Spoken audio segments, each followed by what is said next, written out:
Students, welcome to easy maths. आज हम class 9th new book 2025 का चैप्टर नंबर 3 का जिसका नाम है सेट्स एंड फंक्शंस, उसका एक टॉपिक डिस्कस करने जा रहे हैं जो कि है यूनिवर्सल सेट।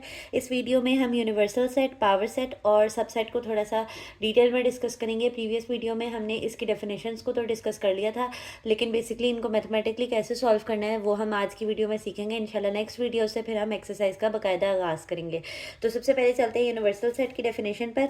देखें, नाम से ही जाहिर है, पहले हम यहाँ बुक से पढ़ेंगे डेफिनेशन को। The set that contains all objects और elements under consideration is called the universal set और the universe of discourse. It is denoted by the symbol U. Capital U से रिप्रेजेंट किया जाता है यूनिवर्सल सेट को।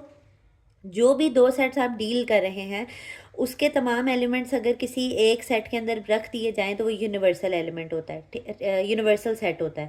ठीक है, अब जिस तरह के मैं यहाँ पर अगर बात करूँ कि मैंने एक सेट लिया है ABCDE, मैं आपको एग्जांपल यहाँ पे देती हूँ। यहाँ पे बुक ने में एग्जांपल ही दी हुई। अगर यहाँ पे आपके पास एक सेट है A इज़ इक्वल्स टू 1 2 3 और B इज़ इक्वल्स टू है 3 4 5, तो आपके पास जो यूनिवर्सल सेट होगा ना, यू जो होगा वो ऐसा सेट होना चाहिए जिसके अंदर ये सारे एलिमेंट्स हो। ठीक है, 1 2 3 4 5, ठीक है, एक्स्ट्रा भी हो सकते हैं लेकिन एटलीस्ट वो वाले तो होने चाहिए जो इन दोनों सेट्स के अंदर हैं। तो ये इसका यूनिवर्सल सेट बन जाएगा। ठीक है, यानी कि the set that contains all the possible elements of the sets under consideration is called the universal set. ठीक है, जो नेक्स्ट कॉन्सेप्ट है वो बहुत ज़्यादा इंपॉर्टेंट है, पावर सेट। तो पहले हम पावर सेट की डेफिनेशन को पढ़ते हैं, फिर इससे रेलिवेंट जो है वो एक सवाल हल करेंगे, अपना एग्जाम्पल हल करेंगे, फिर इंशाल्लाह जो है वो नेक्स्ट वीडियो से हम एक्सरसाइज का बाकायदा आगाज़ करेंगे। तो पावर सेट की डेफिनेशन हम पढ़ लेते हैं। इससे पहले जो है वो मैं आपको सबसेट्स की डेफिनेशन को एक दफ़ा रिवाइज करवाना चाहूँगी। सबसेट्स की डेफिनेशन हमारे पास ये थी कि आपको एक दफ़ा बुक से पढ़ाती हूँ, फिर एक एग्जांपल समझाती हूँ ताकि आपको समझ आए। If every element of set A is an element of B then A is a subset of B। अगर A का हर एलिमेंट B का एलिमेंट हो तो वो आपके पास क्या कहलाता है, वो उसका सबसेट कहलाता है। जिस तरह कि आप यहाँ पर देखें, A इज़ इक्वल्स टू अगर 1 2 है और B इज़ इक्वल्स टू 1 2 3 4 5 है। ठीक है, और अब आप देखें एवरी एलिमेंट ऑफ ए के जितने भी दो एलिमेंट्स हैं वो बी के अंदर मौजूद हैं, तो ए जो है वो बी का क्या है, सबसेट है। ये बात आ गई समझ में? ये आपको पता है सिंबल से लिखने का तरीका है कि ए बी का सबसेट है, वो इस तरह लिखते हैं। ठीक है, अब मैं यहाँ पर एक सेट लिखती हूँ। मैंने यहाँ पे एक सी नाम का एक सेट लिखा है, इसमें मैंने एंट्रीज दी हैं A B और C, और मैं आपको क्वेश्चन देती हूँ कि find all the possible subsets of the set, find all the possible subsets of C। ठीक है, C के आपने जितने भी सबसेट्स हैं ना वो फाइंड आउट करके देने हैं मुझे। तो आप देखें, सबसेट निकालने का जो तरीक़ाकार होता है ना वो ये होता है कि आपने सबसे पहले तो एक एम्प्टी सेट तो लाजमी लेना है, यानी हर सेट के दो सबसेट्स तो लाजमी होते हैं। जो दो सबसेट्स हर सेट के लाजमी होंगे ना, वो तो एक होगा एम्प्टी सेट और एक होगा सेट इटसेल्फ। दो सबसेट्स तो लाजमी निकला करेंगे, पहला ये वाला हुआ करेगा और आखिरी वो अपना खुद का ही सबसेट हुआ करेगा।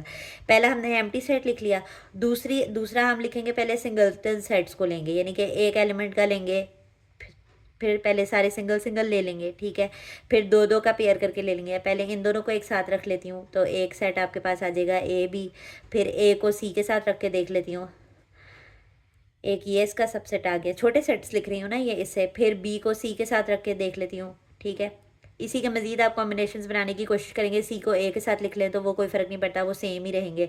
अगर मैं B को A के साथ रख लूँ तो वो AB वाला ही के बराबर होगा। इसके अलावा C को B के साथ रख लूँ तो वो BC के बराबर होगा। तो जो सेम होते हैं ना उनको हम दोबारा दोबारा नहीं लिखते हैं। ठीक है, और एक आखिरी आपके पास क्या आएगा, सेट इटसेल्फ, क्योंकि इसके अलावा इसकी जो है वो कोई और कॉम्बिनेशन नहीं बनता है। ठीक है, तो ये हमने इस सेट के क्या निकालना सीखे हैं, सबसेट्स निकालना सीखे हैं। एक एम्प्टी सेट आया, एक अपना सेट वो खुद आया, और हर वो पॉसिबल छोटा सेट हमने लिख लिया जो कि इसका सब सेट हो सकता है, यानी कि छोटा सेट हो सकता है। पहले आपने सारे सिंगलटन्स लेने हैं, फिर दो दो के पेयर्स लेने हैं, फिर आपने एंड पे इटसेल्फ ले लेना है। अब एक मैं आपको अपनी तरफ से एज एन एक्सरसाइज दे रही हूँ कि आपने मुझे वीडियो के कमेंट में जो है वो 1 2 3 4 के सबसेट्स निकाल के देने हैं। ठीक है, अब हम चलते हैं पावर सेट की डेफिनेशन के ऊपर। अब आपको समझ आएगा कि मैंने आपको सबसेट का कॉन्सेप्ट क्यों पढ़ाया है। The power set of a set S is denoted by P of S is the set containing of all the possible subsets of S। आपने पहले कोई सेट लेना है जिसका नाम S रख देना है, उसके सारे सबसेट्स निकालने हैं। उन सारे सबसेट्स को अगर आप एक सेट में बना के लिख दोगे ना तो वो उसका पावर सेट होगा। जिस तरह कि अगर मैं इसी की बात कर लूँ तो आप देखें ये सारे मैंने इसके सबसेट्स लिखे हैं, ये सी है। अगर मैंने इस सेट का पावर सेट लिखना है तो मैं पी ऑफ सी लिखूँगी, एक बड़ी ब्रैकेट के अंदर जो है वो इसके सारे सबसेट्स को क्लोज कर लूँगी। इसके सबसेट्स आए थे हमारे पास एम्प्टी सेट, सिंगलटन ए, सिंगलटन बी, जिसमें एक एलिमेंट होता है उसको सिंगलटन पढ़ते हैं, सिंगलटन सी, ए बी, फिर हमारे पास क्या आया था ए सी, फिर बी सी, फिर क्या आया था ए बी सी। ठीक है, ये पहले सादे लिखे थे, अब मैंने इनको एक बड़ी ब्रैकेट के अंदर, यानी कि है वो भी कर्ली ब्रैकेट है क्योंकि सेट को कर्ली ब्रैकेट से लिखते हैं, तो ये मैंने इनको एक सेट की कलेक्शन बना के लिख दिया है। तो ये इसका क्या बन गया है, पावर सेट बन गया है। और अगर आपने चेक करना है कि पावर सेट आपने ठीक बनाया या नहीं, तो आपने जो है वो फॉर्मूला लगा देना है कि number of elements of power set जो है वो आपके पास क्या होते हैं, ये number of elements of power set किस तरह निकलते हैं, 2 पावर m से। असल सेट में जितने भी नंबर्स थे ना, हमारे असल सेट में कितने नंबर्स थे 3, तो उसकी आपने पावर कैलकुलेट करनी है। अगर तो वो आपके पास सही नंबर आया जितने एलिमेंट्स इसके अंदर हैं तो आपका आंसर बिल्कुल ठीक है, वेरीफाई भी हो जाएगा। जिस तरह 2 की पावर 3 लेंगे तो 8 आएगा। अब इसके पावर सेट में 8 एलिमेंट्स होने चाहिए, 1 2 3 4 5 6 7 8, बिल्कुल ठीक हमने क्वेश्चन किया। अगर आप इस 4 एलिमेंट्स वाले के लिए करेंगे तो 2 की पावर 4 क्या होती है, 16 होती है। तो यानी कि जब आप इसके सबसेट्स कैलकुलेट करेंगे तो वो आपके पास टोटल 16 सबसेट्स बनेंगे इसके। ठीक है, तो सबसेट निकालना जिस बच्चे को आता है, अगर उन सारे सबसेट्स को एक बड़ी ब्रैकेट में क्लोज कर देंगे तो वो आपके पास पावर सेट बन जाएगा। ठीक है, उम्मीद करती हूँ आपको आज की वीडियो समझ आई होगी। अगर आपको हमारा वे ऑफ टीचिंग ईजी लगता है तो हमारी वीडियोस को लाइक कर दिया करें और चैनल को सब्सक्राइब कर दें ताकि हर नई आने वाली वीडियो आप तक आती रहे। अल्लाह हाफ़िज़।